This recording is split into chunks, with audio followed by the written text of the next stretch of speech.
The water arrived without warning, cold and relentless, crawling across the cave floor like a living thing that had finally found its prey.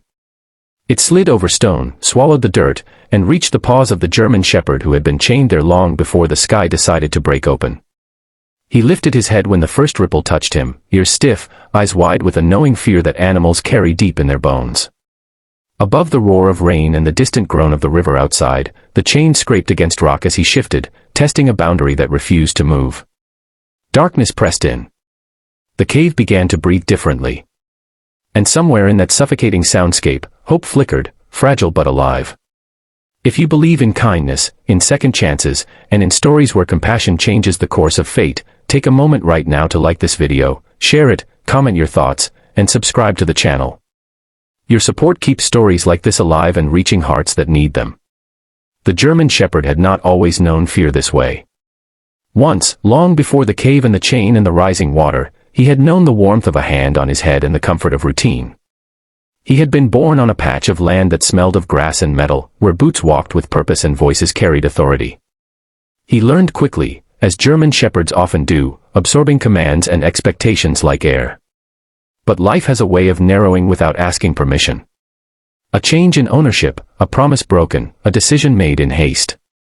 One day he was loaded into the back of a vehicle, the scent of oil and rust thick in the air, and driven far from the familiar. When the doors opened again, there was no yard, no kennel, no human who stayed. There was only the cave near the swollen river, a length of chain, and a wooden stake hammered into earth already soft with rain. The cave was shallow but deceptive, a mouth in the hillside that seemed harmless in dry weather. The men who left him there believed the chain was enough, that the cave would shelter him from storms. The shepherd watched the men leave, tail low, eyes searching, not understanding why the engine sound faded without returning. Hours passed. Then the rain began. It did not fall gently. It crashed down as if the sky itself had split, sending water racing down the slopes toward the river. The shepherd shifted as the ground cooled beneath him. He sniffed the air, picking up the metallic tang of rising water long before it reached his legs. As the river swelled, it pressed against the cave's entrance, pushing back with a force that turned trickles into streams. The shepherd paced in the small radius the chain allowed, nails clicking against stone, breath quickening. His instincts urged him to move higher, to escape, but the chain pulled him back every time. Water crept up his ankles, then his legs, numbing them, stealing strength. He planted his paws wide and held himself steady, muscles trembling as the water continued its climb. Outside, branches cracked and slammed into unseen obstacles. The cave echoed with every sound, amplifying fear. Time lost meaning in that half-light. The shepherd focused on survival in the only ways he knew. He lifted his head above the water, adjusted his stance, leaned against the chain when the current surged. Memories surfaced uninvited, running beside a fence, the reward of praise, the certainty of belonging. Those memories hurt more than the cold. They reminded him that he had once been something more than an afterthought chained to a cave wall. Miles away, as the storm raged on, a man named Elias was driving home along the river road, windshield wipers struggling to keep up. Elias was not a hero by title or training. He was a maintenance worker for the county, the kind of person who noticed things others passed by. That night, he noticed the river spilling beyond its banks, swallowing trees that had stood there for decades. He slowed his truck, scanning the flooded edges, his chest tightening with a sense he could not name. Then he saw movement where there should have been none. A shape against the dark mouth of a cave. Two eyes reflecting his headlights. Elias pulled over without thinking. The rain soaked him instantly as he stepped out, boots sinking into mud. The sound reached him next, a low, strained whine carried by the wind and water. He knew that sound. He followed it, heart pounding, until the cave came into full view. The water was already waist-deep at the entrance, rushing inward. And there, tethered to a tree trunk driven into the cave floor, stood the German shepherd, chest heaving, eyes locked onto the stranger with a mix of fear and pleading. The scene punched the air from Elias's lungs. He waded forward, water pushing hard against his legs, every step a negotiation. The chain was visible now, taut, glinting under his flashlight. Anger flared hot and immediate. Who would do this? But anger would not save the dog. Action would. Elias tested the depth with his foot, feeling the current tug. He knew he had little time. The rain showed no sign of easing, and the river was still rising. He reached the cave wall, braced himself, and leaned toward the shepherd. The dog did not lunge or bark.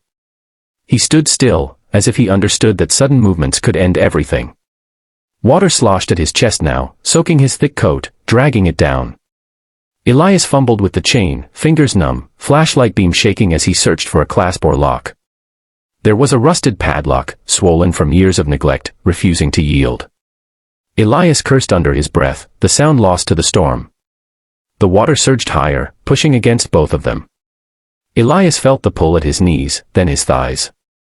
He wedged his shoulder against the tree, trying to keep balance, while his hands worked at the lock with a small tool he carried for work.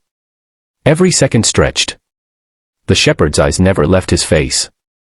There was no panic there now, only a fragile trust forming under impossible circumstances. Finally, with a sharp crack that cut through the roar, the lock gave way. The chain slackened. Elias barely had time to register the success before the current shifted violently, knocking him sideways. He grabbed for the dog's collar, fingers closing just in time. Together they stumbled, half swimming, half fighting their way out of the cave as the water rushed in behind them, filling the space where fear had reigned moments before. They emerged into the open rain, gasping, soaked, alive. Elias wrapped an arm around the shepherd's chest, guiding him toward higher ground with what strength he had left. The dog moved with him, heavy and exhausted but determined. Each step away from the cave felt like a small miracle. When they finally collapsed on a rise above the flood line, Elias lay on his back, rain washing over his face, while the shepherd stood beside him, sides heaving, eyes scanning the dark as if expecting the world to change again at any moment. It did change, but not the way fear predicts. The storm passed by morning, leaving behind a landscape reshaped by water and loss. News of the flooding spread quickly, and with it, word of a man who had rescued a chained dog from a cave. When animal control and volunteers arrived, they found Elias sitting quietly with the shepherd, a blanket draped over both of them. The dog leaned into him, a silent claim made without ceremony. The investigation that followed uncovered little about the men who had left the shepherd there. Some truths never arrive. What mattered more was what happened next. The shepherd was examined, treated for exposure, and given food that he ate slowly, savoring each bite as if afraid it might vanish. He stayed close to Elias through it all, a shadow with amber eyes, following him from room to room at the temporary shelter set up for flood victims. Elias did not plan to keep the dog. His life was simple, his home small. But plans have a way of bending when reality insists. The shepherd slept at his feet the first night, waking at every sound, reassured only when Elias shifted and breathed. In the days that followed, something softened in the dog's posture. His tail lifted. His eyes lost their constant edge. Trust, once shattered, began to rebuild itself piece by careful piece. Weeks later, when the water had receded and the headlines moved on, Elias filled out the papers. The shepherd rode home in the passenger seat, head out the window despite the chill, as if the world had expanded beyond fear again. The chain, now useless, lay discarded somewhere far behind them. In its place grew something sturdier and kinder, built not of metal but of shared survival. Before this story reaches its end, take a moment to leave a comment below and share what this rescue made you feel. Your words matter, and they help these stories travel further. The shepherd never returned to the cave. He learned new routines, new paths, new joys. But sometimes, when rain drummed hard against the roof, he would rise and walk the house, checking corners, listening. Elias would watch him, understanding without needing explanation. They had both been in the water. They had both felt the pull. And they had both made it out. If this story touched your heart, if it reminded you that compassion can appear in the darkest places and still change everything, please like this video, share it with someone who needs hope today, and subscribe to the channel. Your engagement keeps stories of rescue, resilience, and second chances alive, where they belong.